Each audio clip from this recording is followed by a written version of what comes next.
বাবা রে, তুই কোথায় রে বাবা? শ্বশুর বাড়ি? আমার নাতি আর নাতকুর ভালো আছে? ভালো না? সামনে তো 5 দিন পরে ঈদ রে বাবা, তুই কি বাড়িতে আসবি না? আমার নাতির জন্য আমার কলেজা ফাইটা যায় বাবা। শ্বশুর বাড়িতে ঈদ করবি বাবা? আমি তোমার মা বাবা আমার বাড়িতে, আর তুমি শ্বশুর বাড়িতে ঈদ করবো এই পবিত্র মাহের রমজানের ঈদ লাস্টে? ও বাবা, এটা কেমন করি হয়? তুমি শ্বশুর বাড়ি ঈদ করবা, আমরা মা বাবা কি সহ্য করতে পারবো? বাবা আয় না রে বাবা। ও বাবা, তুমি বাড়িতে আসো, আমরা সবাই মিলে এক জায়গাতে নাতি নাতকুর ভাই বোন যারা আছেন সবাইকে নিয়ে ঈদ করবো, আনন্দ করবো, ফুর্তি করবো। তুই আসবি না? তুই কি বলো বাবা?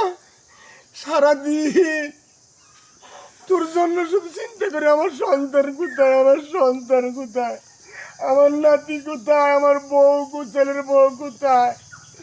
ওদের জন্য তো আমার মনটা সারাক্ষণ এমন এমন এমন করে। আর তুই বাবা আমাকে বলতে চাস ঈদ তুই শ্বশুর বাড়িতে করবো? আমরা মা বাবা কি কখন এটা সহ্য করতে পারবো?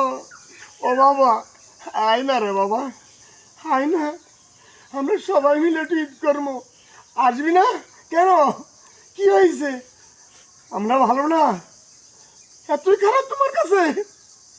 তিল তিল করে বড় করছি, আজ আমরা তোমার কাছে খারাপ হয়ে গেলাম। ওই শ্বশুর শাশুড়ি তোমার কাছে ভালো?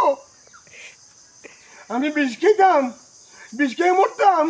তোর কথাই ঠিক বাবা, তোর কথাই ঠিক। আমরা এই পবিত্র মায়ের রমজানে 30টা রোজা রাখার পরে তুই শ্বশুর বাড়িতে ছিলি আর আমাদেরকে বলে বিষ খেতাম। বাবা এটাই ঠিক, এটা ঠিক। আল্লাহ হাফেজ বাবা, রাখি দিলে আমাকে ধন্যবাদ বাবা।